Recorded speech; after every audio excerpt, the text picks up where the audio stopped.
Once upon a time, in a faraway kingdom, there lived a young girl named Cinderella.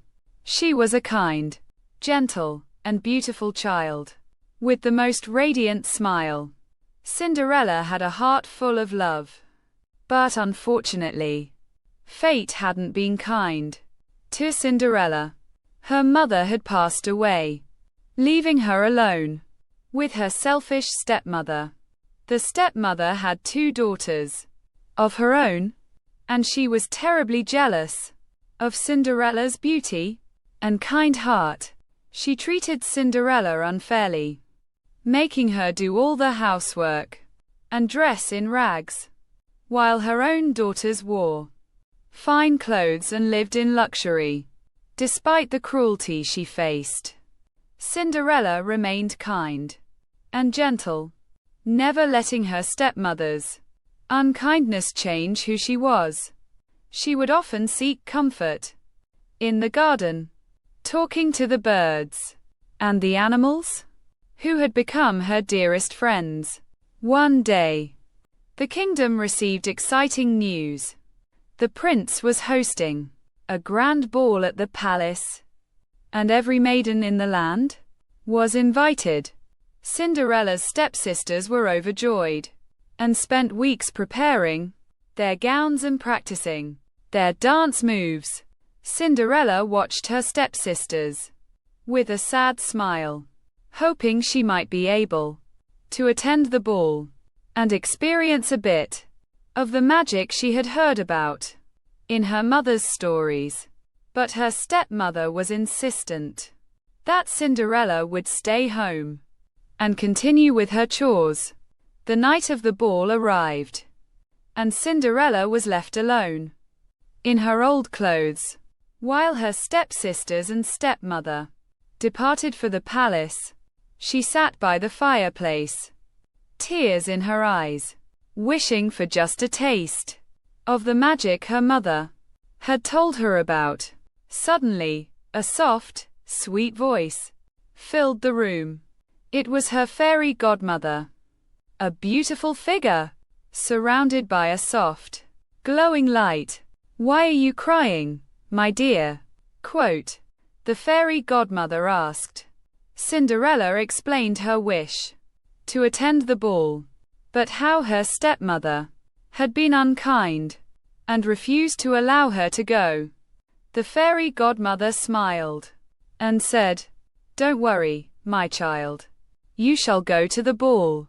With a wave of her wand, Cinderella's rags were transformed into a stunning gown, and on her feet, she wore the most delicate glass slippers that sparkled like stars. Her fairy godmother turned a pumpkin into a magnificent carriage, and mice into beautiful horses, so Cinderella could travel to the palace in style. Before she left, the fairy godmother gave Cinderella a piece of advice. "Remember, my dear, the magic will only last until midnight. When the clock strikes 12, you must leave the palace and return home." Cinderella thanked her fairy godmother and climbed into the magical carriage. As she arrived at the palace, she felt like a princess, her heart dancing with joy. The moment Cinderella entered the ballroom, the entire room fell silent. The prince, charmed by her beauty, approached her, and they danced together like a dream. Cinderella was the happiest she had ever been. But as the hours flew by, she suddenly heard the bells of the palace clock. The first stroke of midnight sent a shiver down her spine. She remembered her fairy godmother's warning and knew she must leave. Cinderella hurriedly said goodbye to the prince and fled from the palace. As she ran down the grand staircase, one of her glass slippers slipped off her foot. She didn't have time to retrieve it, and so, with only one glass slipper, she disappeared into the night.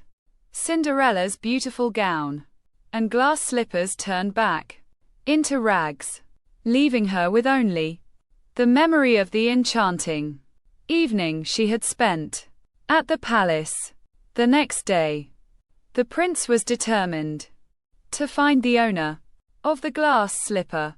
He and his attendants traveled throughout the kingdom, visiting every home to see if the slipper would fit any young maiden.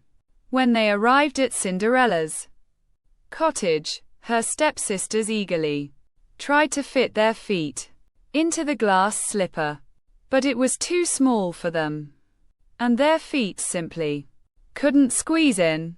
Cinderella watched, hidden from view, as her stepsisters attempted to trick the prince. Then, she stepped forward and, with a hopeful heart, asked, "May I try?" Quote,